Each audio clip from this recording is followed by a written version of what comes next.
lo cual dio lugar a una teoría, lo cual vino a ser una filosofía y lo cual dictó mi psicología.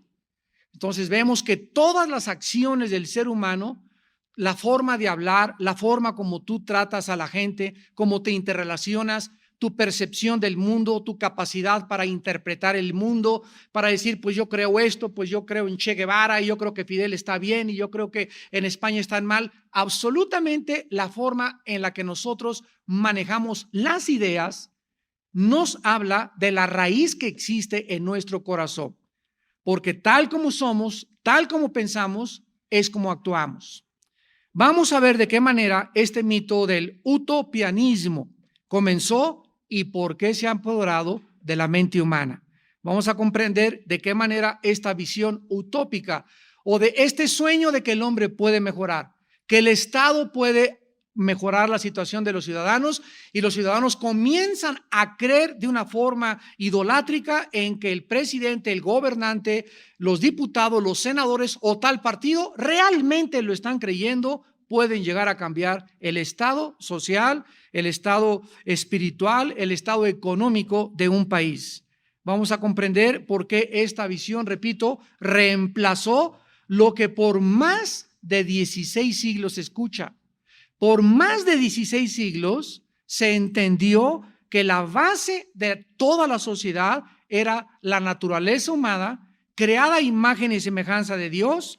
En otras palabras, en 16 siglos se creyó que el pecado era el resultado y la maldad del ser humano.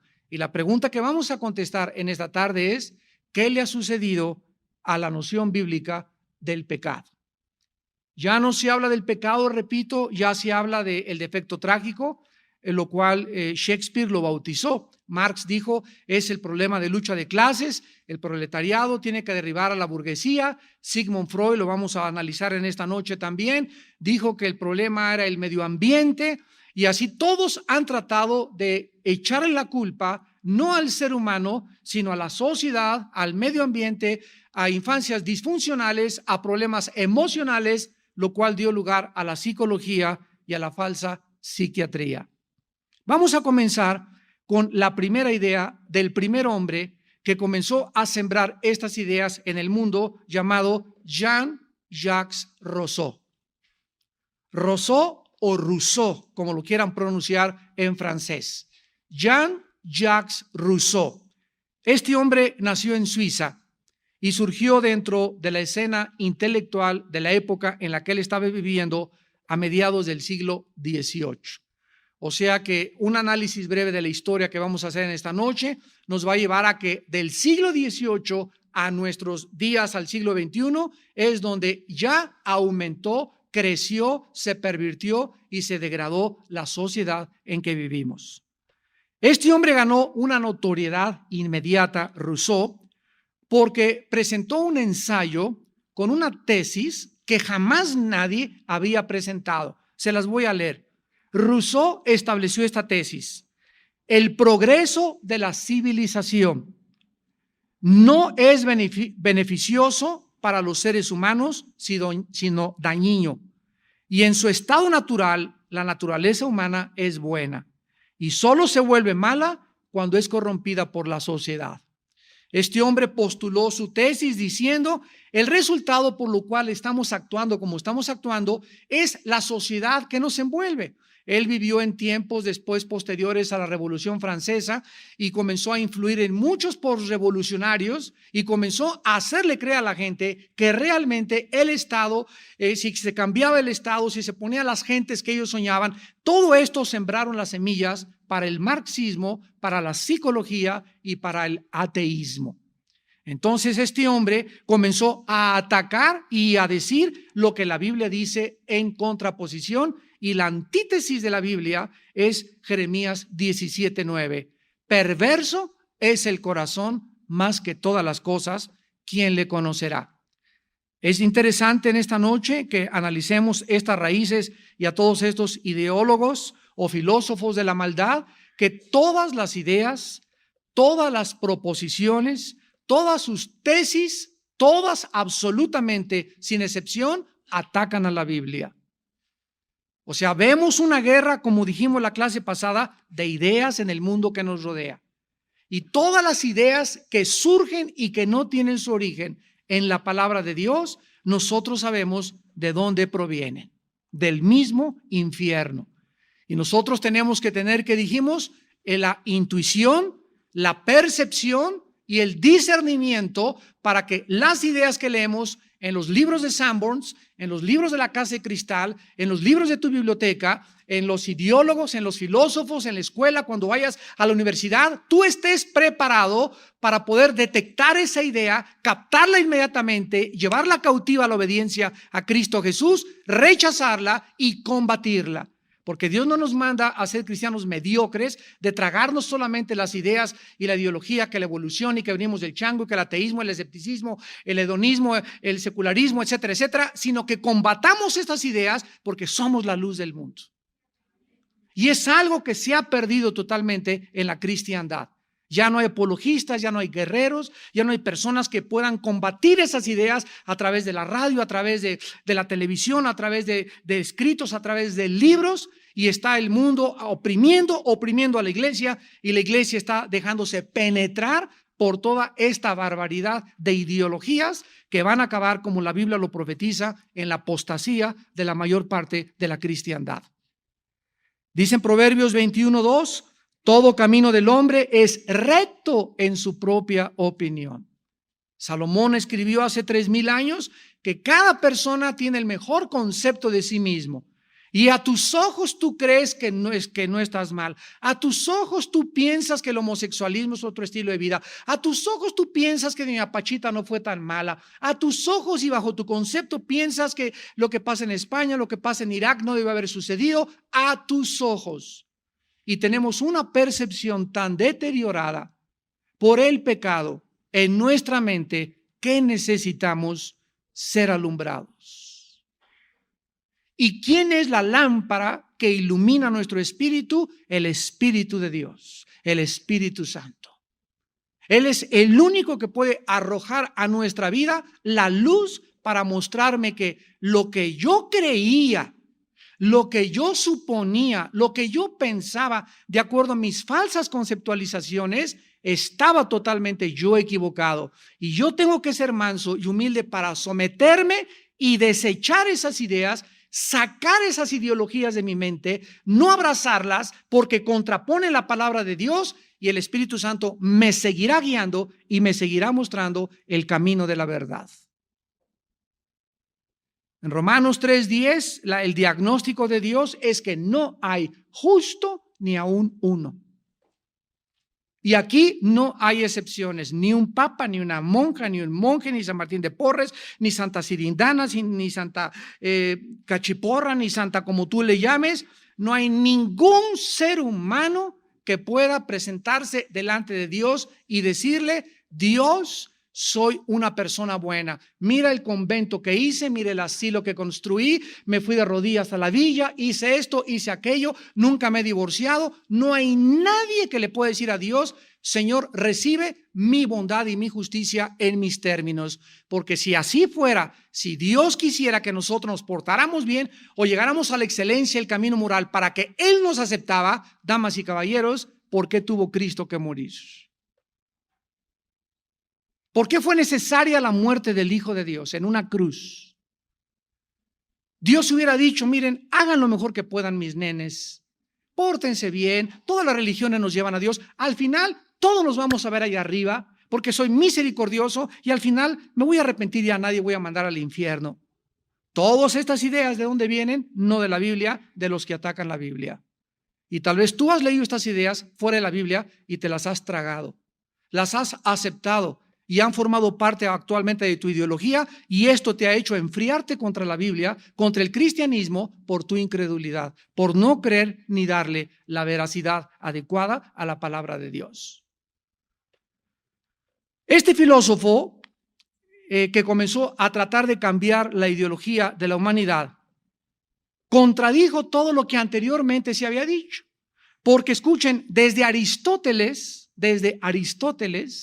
la mayor parte de los filósofos habían pensado y habían enseñado que los seres humanos somos naturalmente sociales y que nuestra realización como seres humanos se lograba a través de nuestra participación en las instituciones civilizadas como la familia, la iglesia, el Estado y la sociedad. O sea, todos ellos estuvieron de acuerdo en el mismo común denominador de ideas, de que la participación del ser humano en la iglesia, en el Estado, en la sociedad, en la familia, era lo que realmente llegaba a nuestra realización. O sea, el aislarte de la sociedad, el aislarte y comenzarte a ir a un convento y a irte a un monte, lo que se llama el ermitañismo o la filosofía de los ascetas, lo vamos a ver a continuación, es antibíblico y es precisamente la idea sembrada en estas personas de creer que el mal está en la sociedad y no en nosotros mismos.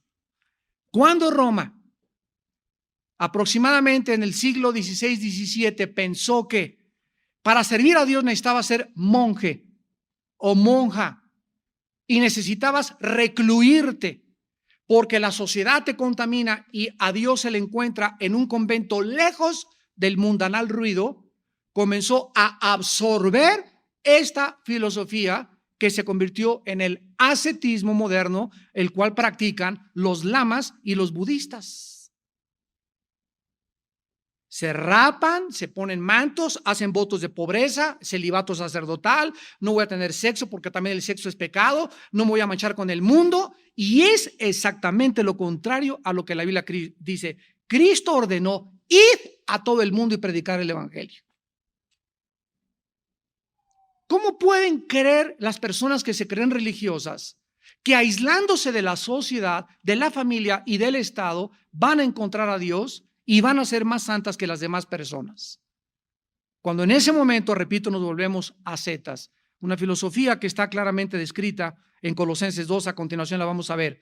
Pero Rousseau, Jean-Jacques Rousseau, el que estamos hablando, contradijo todo lo que desde Aristóteles había enseñado y volteó al revés esta nación, porque Rousseau también insistió en lo siguiente.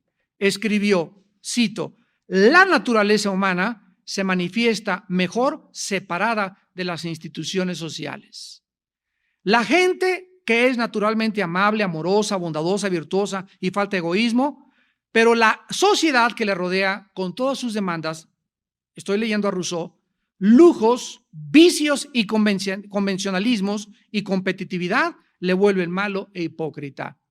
Comenzó a enseñar y a postular de que la sociedad es la culpable de nuestra hipocresía, de nuestros vicios, de nuestros lujos, porque si la sociedad no se hubiera modernizado, el ser humano sería un ser humano absolutamente normal. Rousseau no leyó la historia de Caín.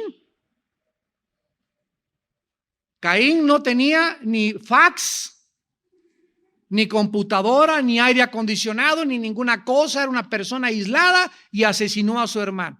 Y dice la Biblia en 1 Juan 3, ¿por qué le asesinó? Por envidia. Entonces, desconocer las pasiones desordenadas humanas que la Biblia menciona como pecados es desconocer la conducta del ser humano.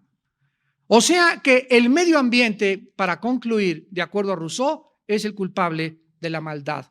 Esto es el ascetismo, y de ahí que comenzaron a recluirse y a aislarse de la sociedad. Veamos en el libro de Colosenses cómo el apóstol Pablo combatió esta filosofía asceta. Y la idea surgió, repito, de Rousseau. Dice en Colosenses 2, versículo 20 al 23, pues si habéis muerto con Cristo en cuanto a los rudimentos del mundo, ¿por qué, como si vivieseis en el mundo, os sometéis a preceptos, ideas, tales como no manejes, no gustes, ni aun toques, en conformidad a mandamientos y doctrinas de hombres? Cosas que todas se destruyen con el uso. Tales cosas tienen, a la verdad, cierta reputación de sabiduría, en culto voluntario, en humildad y en duro trato del cuerpo, pero no tienen valor alguno contra los apetitos de la carne. O sea, Pablo está diciendo que cualquier persona que diga, yo ya no voy a tocar a ninguna mujer, voy a ser el Inmaculado Concepción. Yo me voy a aislar de toda la sociedad, Señor, te consagro mi vida y me voy a poner una cosa así de monje o de monja, me voy a poner un rosario aquí colgando, voy a dar golpes de pecho, acostarme en una cama de nopales todas las noches, etcétera, etcétera. Todo esto tiene cierta reputación a las personas que no conocen, y así es el retrato de los santos. Y por eso todas las fotografías de los santos fuera del cristianismo, todos tienen cara así. Todas las vírgenes, todos, ve la cara que transmiten, ¿verdad? Y ves que tienen cara que no rompen un plato. Mustios.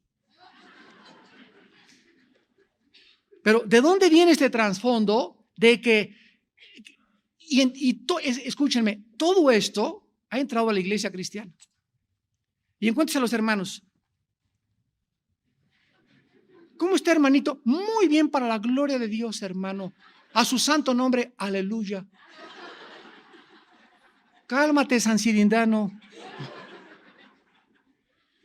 Y ha entrado a la iglesia cristiana el concepto que el cristiano tiene que andar así, y las hermanas, nada de pintura, pone hasta con velo afuera de la iglesia, el vestido hasta los tobillos, parecen musulmanas. Yo siempre les he dicho, hay dos extremos en las mujeres: las que no se pintan nada que parecen momias de Guanajuato, y las que se exageran en su maquillaje, parecen árboles de Navidad. Pero la Biblia nos invita a venir al equilibrio y al centro.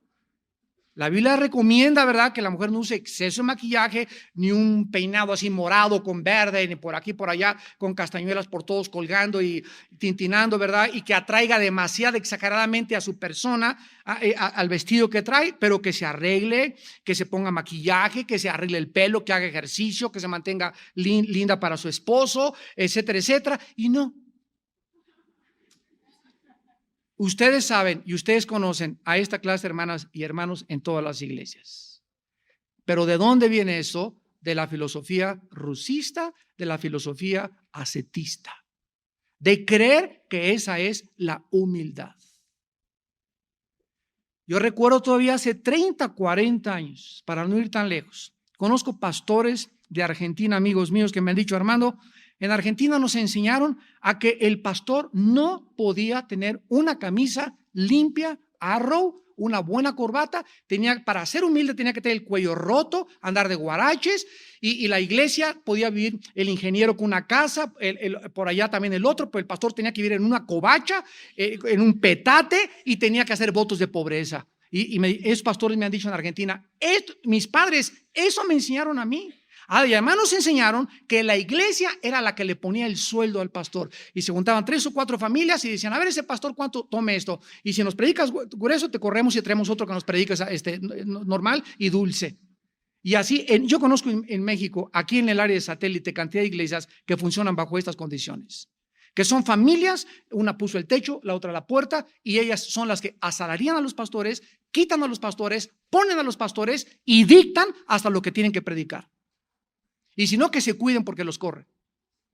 Un pastor de satélite me dijo, ¿sabes qué? Cuando se me abrieron los ojos, soné las campanas de la independencia, le gané al cura Hidalgo en mi iglesia y les dije, ahí se ven, ¿verdad? Y desde esa vez ha multiplicado su iglesia 5 veces más.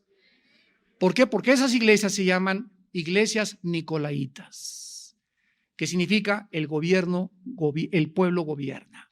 Y Dios no estableció que fuera el gobierno el que estableciera la iglesia, sino que fueran dirigidas por personas espirituales. Bueno, vamos a ver a nosotros que después de que Colosenses nos habla de esto, a ver si pueden apagar el celular.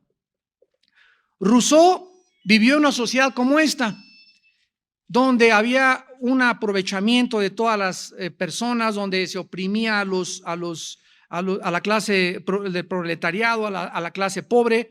Pero de manera irónica, esta filosofía de Rousseau, de una libertad condicional para el ser humano, fue la semilla. Escúchame, fue la semilla que germinó en los regímenes más opresivos de nuestro mundo moderno. Rousseau inspiró a revolucionarios como Robespierre, que fue el que se levantó contra la burguesía en la Revolución Francesa contra la Bastilla y guillotinaron a más de 300,000 personas. Rousseau inspiró a Marx, inspiró a Lenin, a Adolfo Hitler y a Mao. Todos estos hombres, leyendo sus biografías y estudiando qué es lo que pensaban, traían la semilla germinada de creer que la sociedad, si es cambiante, el Estado debe de dictar al ciudadano las normas para vivir y robarle a la familia la educación de los hijos y convertir al Estado en el Dios de este siglo. Pero ¿de qué manera sucedió todo esto? La clave es que Rousseau no definió la verdad como la afirmación de los derechos en contra del Estado, sino que Rousseau dijo que la libertad representaba o significaba la liberación de todas las formas e instituciones de la sociedad. O sea, que nos tenemos que independizar, emancipar de la familia, de la iglesia y de las comunidades locales. El Estado, de hecho, este es el resumen de la filosofía de Rousseau, es el libertador. Escucha, el Estado es el libertador, destruyendo todas las ataduras sociales del individuo para que solo el individuo le sea leal al Estado. Mateo 22, 37 al 38, le preguntaron a Jesús, ¿cuál es el más grande mandamiento? Y Jesús contestó, amarás al Señor, tu Dios, con todo tu corazón, con toda tu mente y con todas tus fuerzas. Este es el primero y el más grande de todos los mandamientos. Cuando un cristiano, cuando un ser humano viene a la Biblia, y lo primero que ya vimos, Dios nos devuelve nuestra identidad, porque el pecado hizo que perdiéramos nuestra identidad. Por eso los niños quieren ser Superman, Batman, quieren bailar como Madonna, peinarse como Elvis Presley, caminar como John Travolta, como la modelo de Vanidades. Por eso ves las revistas que ves, porque quieres imitar a las Barbies, quieres imitar a los modelos del mundo. Y al llegar a Cristo, comenzamos a imitar a Dios y Dios nos ubica, nos devuelve nuestra identidad, recuperas tu identidad, tu valor y tu valía y entiendes algo en tu corazón. Nací y vivo para conocer y amar a Dios. Hasta que un ser humano puede verdaderamente considerar esta verdad y practicar esta verdad, este ser humano comienza a tener en su vida dos cosas: propósito y significado. Mientras un ser humano no tenga como su prioridad en su vida Dios, va a ser gobernador, va a ser diputado, va a ser presidente, Miss México, Mister México, deportista, el mejor futbolista, el clímax y la cúspide que hayas podido alcanzar. Ahí, cuando llegues a esa cúspide, a ese clímax, ahí te encontrarás más vacío que nunca. Y seguirás sabiendo que algo te hace falta en tu vida. Irás de mujer en mujer, de cigarro en cigarro, de filosofía en filosofía, de teatro en teatro, de cine en cine, de posición en posición, y nunca Jesús dijo, volverás a encontrar la saciedad. De esa agua tendrás siempre sed. Pero el agua que yo les vengo a dar, dijo Jesús, se convertirá en una fuente que salte para vida eterna dentro de su vida. ¿Y saben por qué, damas y caballeros, amados hermanos? Porque fuimos creados para Dios. San Agustín de Hipona decía, oh Dios, mi alma nunca tendrá paz, ni será saciada hasta vivir en tu presencia. Es cuando hacemos contacto con Dios a través de la Biblia y de Jesucristo, cuando nuestra vida comienza a adquirir dirección, propósito, significado. Cuando comenzamos a descubrir por qué vivo, cuando comienzo a tener respuesta a las tres preguntas que la filosofía ni la religión han podido contestar ni contestarán. ¿De dónde venimos? ¿Cuál es el origen? ¿Quiénes somos? ¿Hacia dónde nos dirigimos? Solo la Biblia tiene estas respuestas. Aquí nació, pues, lo que los políticos llaman la política de la redención. La idea de que la política puede ser el medio no solo de crear un mundo mejor, sino de transformar a la naturaleza humana creando un hombre nuevo. Este fue el sueño y la filosofía de Adolfo Hitler. Si nosotros, el Partido Neosocialista Alemán, puede los nazis, podemos crear una nueva raza, él le llamó la raza aria, y quitar a los ratones, así les llamó a los judíos, y podemos levantar, y a través de la reproducción y a través de miles de experimentos genéticos que hicieron abominables los nazis, podemos levantar esa raza, vamos a controlar el mundo y durará el Tercer Reich 1 milenio, 1000 años, y 85 millones de alemanes lo creyeron. ¿Qué dice 2 Corintios 5:17? El que está en Cristo, nueva criatura es. La Biblia nos enseña lo contrario, que el ser humano jamás podrá, a través de una reforma política, ni de una reforma psicológica, ni de un mejoramiento social de su medio ambiente, ni aunque tenga una mejor educación o mejores padres o que tenga una mejor sociedad, el ser humano es corrupto por naturaleza. Y tanto la clase de los Borbones como la clase de la sangre azul de Francia y de Inglaterra y de los reyes y de los más encumbrados como los más humildes campesinos son perversos de corazón.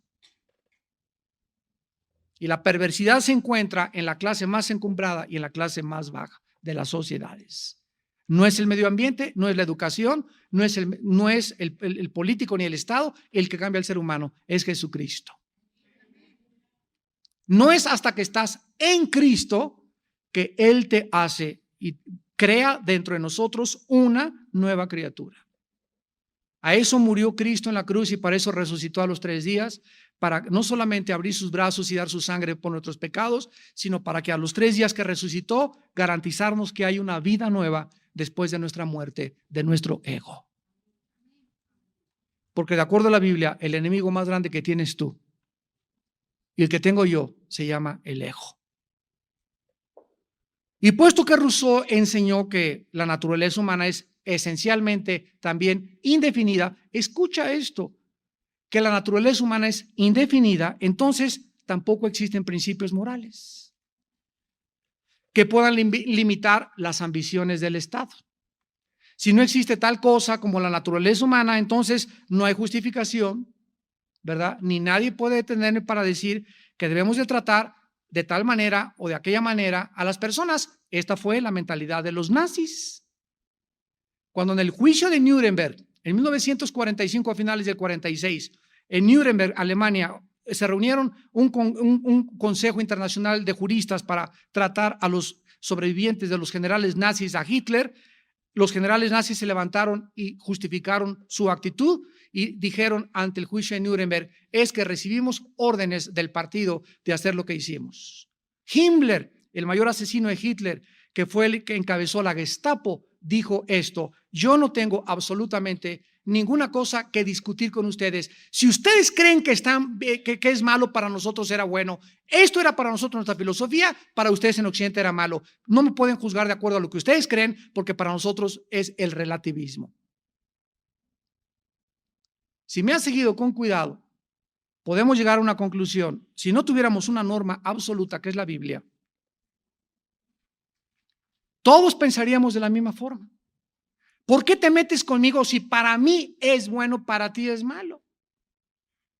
Una vez el presidente Reagan llegó a un aeropuerto en Los Ángeles y se acercaron los periodistas y le preguntaron, señor Reagan, ¿usted qué piensa de los homosexuales? Y él contestó, dijo, pues que es una cosa muy fea y es una forma muy mala de invertir la naturaleza humana. Y el periodista le contestó, bueno, esa es su opinión de usted, pero no es la opinión de ellos. Para ellos es bueno y para ustedes es malo. Y Reagan volvió otra vez y contestó y les dijo, es que no importa lo que ellos piensen ni lo que yo piense, sino lo que la Biblia dice del homosexualismo. En España tú vas y te metes a una discoteca y puedes fumar marihuana dentro de la discoteca o del café mientras no te salgas a la calle. Para ellos está legalizado dentro de las discotecas. En México todavía no. ¿Quién tiene la razón?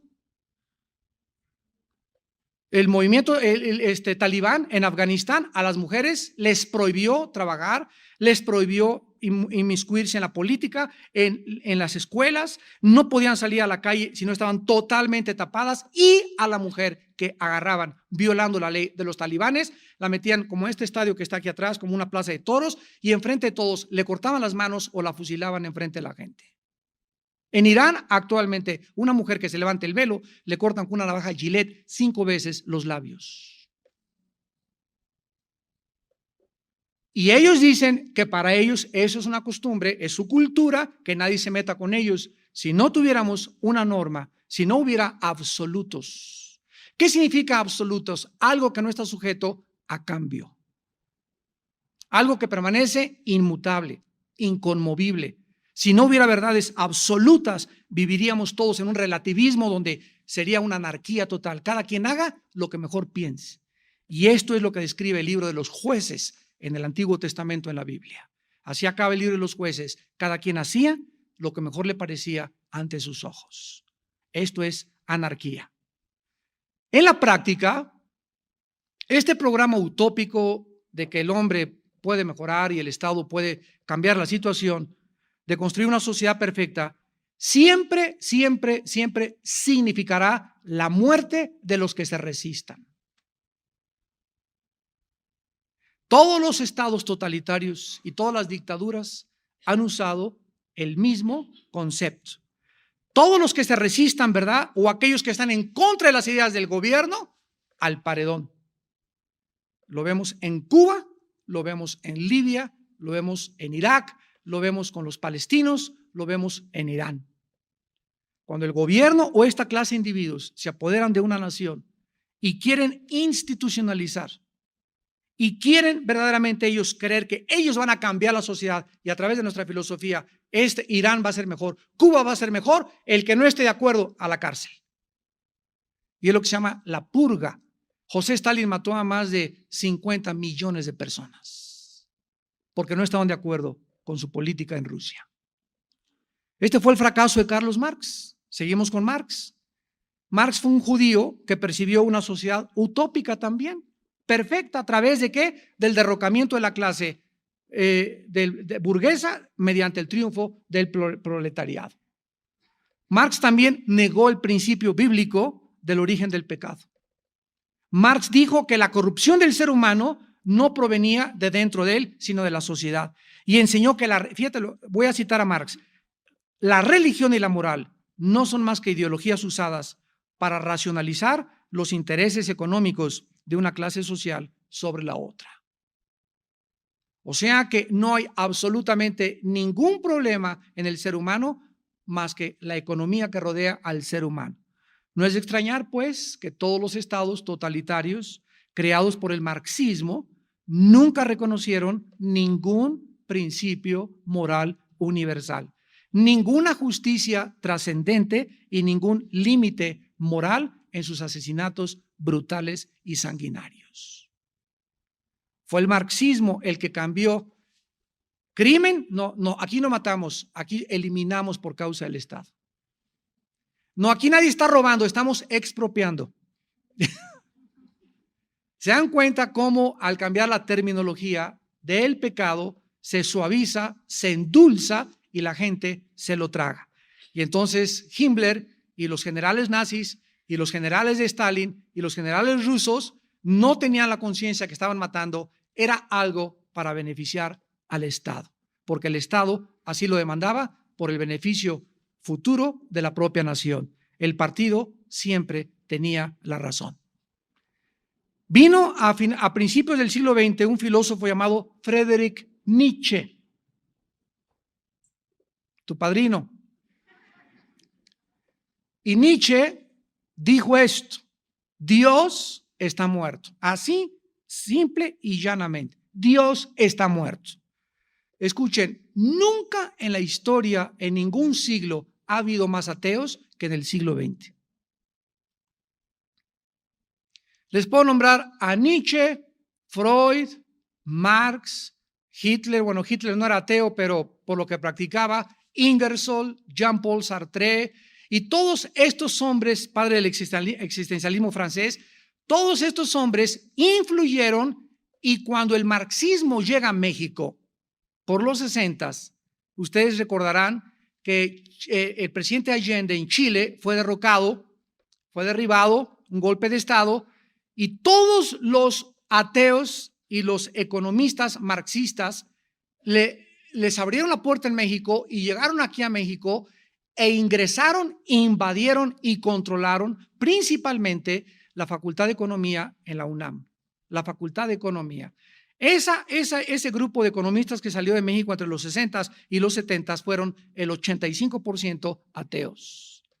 Esos economistas entraron en la Facultad de Economía, en el Politécnico, en el Tecnológico Monterrey, y hasta en la Universidad Iberoamericana, en muchas universidades, y comenzaron a enseñarles a los alumnos el ateísmo y la filosofía de la teoría de la evolución, la cual después penetró las preparatorias y actualmente en México, en todas las secundarias y en todas las preparatorias se enseña que venimos del chango.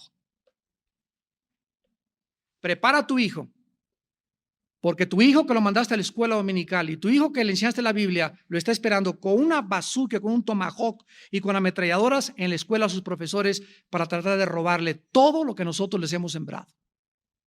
Y si tu hijo entra a la secundaria, sin bases, sin conocimiento, sin una intimidad con Dios, sin una verdadera profesión de fe en Jesucristo, tu hijo se va a convertir en un apóstata y va a abandonar la fe.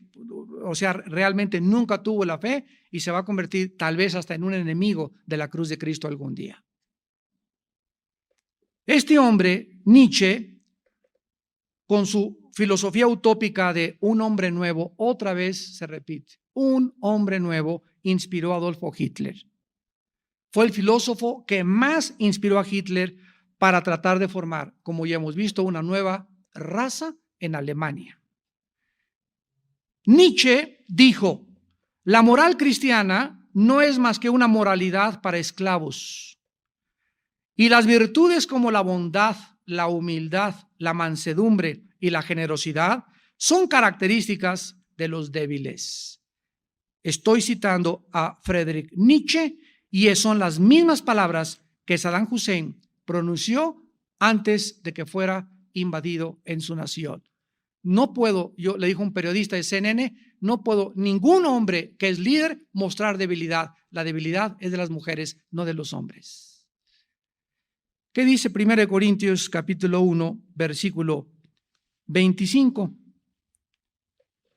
Porque lo insensato de Dios es más sabio que los hombres, y lo débil de Dios es más fuerte que los hombres.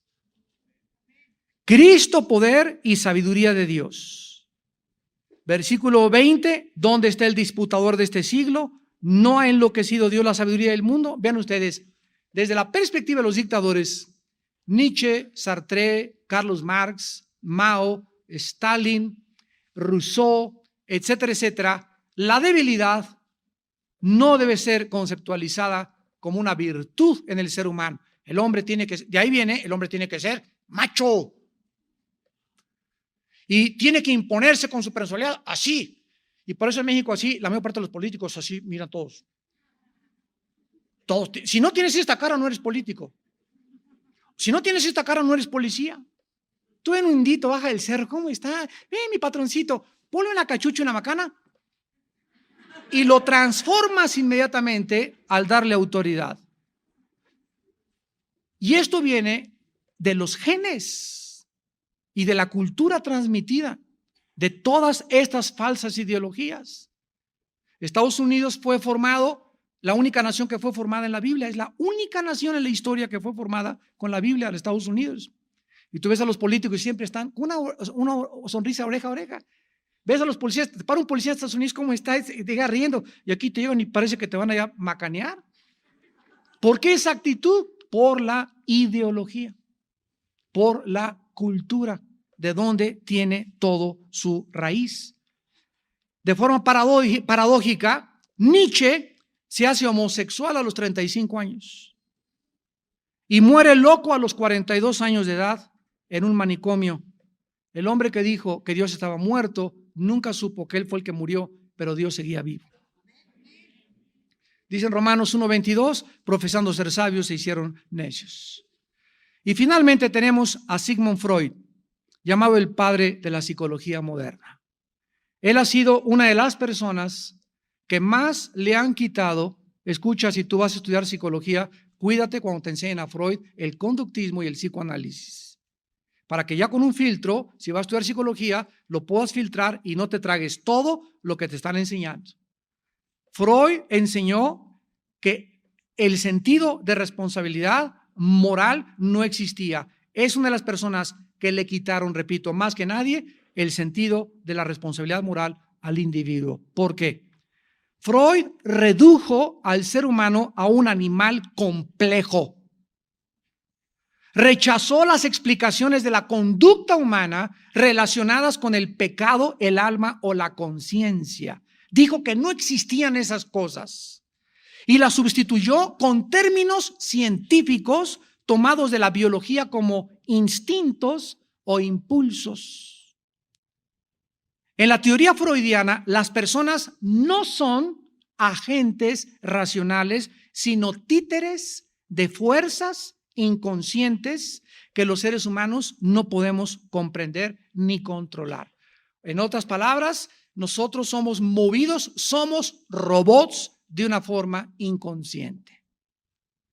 El profeta Ezequiel, hace 2800 años aproximadamente, escribió en el capítulo 18, versículo 2, versículo 4 de la Biblia: he aquí que todas las almas son mías, como el alma del Padre, así el alma del Hijo es mía, dice el Señor. El alma que pecare, esa morirá.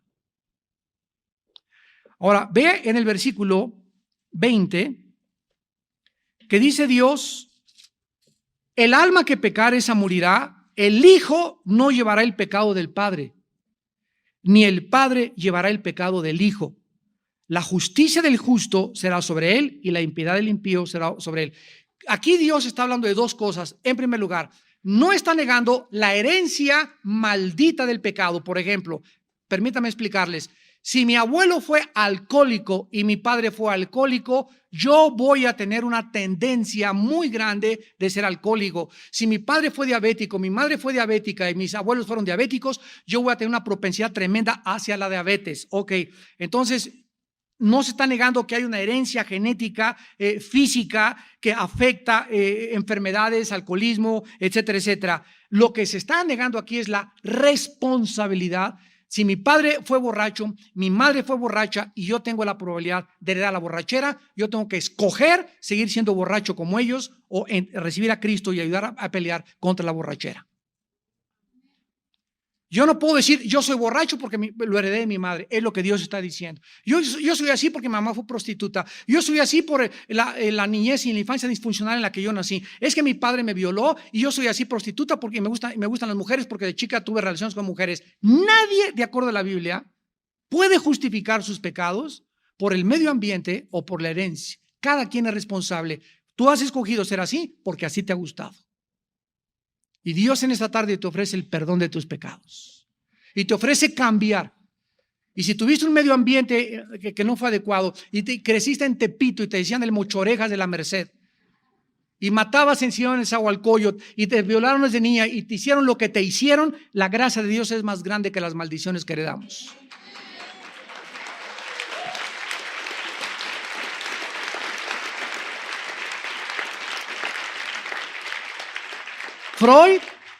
Freud era un creyente absoluto de la teoría darwiniana de la evolución y propuso además un plan evolucionario, Freud, en el cual fíjate lo que dijo Freud, nuestros impulsos primitivos, que le llamó el id de Daniel, así le llamó a los impulsos primitivos, pertenecen a la parte más antigua de nuestro cerebro. Mientras que la mente racional, a la cual él llamó el ego, es un desarrollo posterior de la más alta evolución de la corteza cerebral. O sea que el ser humano tiene en la mente inconsciente algo que desciende de los animales, por lo cual el ser humano se comporta como animal muchas veces. no es responsable de sus acciones y él no tiene la culpa de haber heredado eso genéticamente. Así que lo que la sociedad, de acuerdo a Freud, califica como malo, no es realmente malo, simplemente es el reflejo animal de la parte más antigua del cerebro.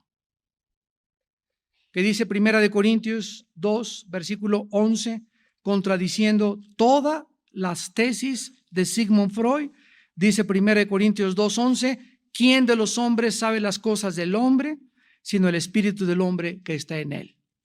Así tampoco nadie conoció las cosas de Dios, sino el espíritu de Dios. ¿Qué dice la Biblia? Mi querido, carísimo, excelentísimo Sigmund Freud. Déjame decirte que te has equivocado rotunda y trágicamente, porque el problema humano no radica en la psique o en la mente. Trasciende mucho más allá la mente el problema humano. Y como tú no conoces la Biblia ni tienes al Espíritu Santo, has limitado tu problemática y la conducta humana a la mente. Pero la Biblia nos manda, nos enseña que el problema humano, la raíz del problema humano, radica en el espíritu.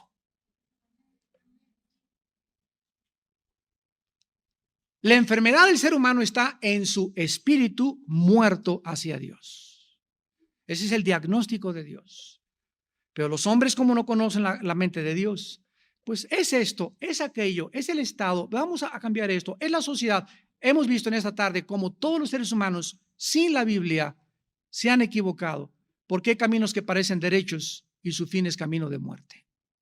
La Biblia nos muestra que nosotros debemos de regresar totalmente a los principios y a los fundamentos de la palabra de Dios.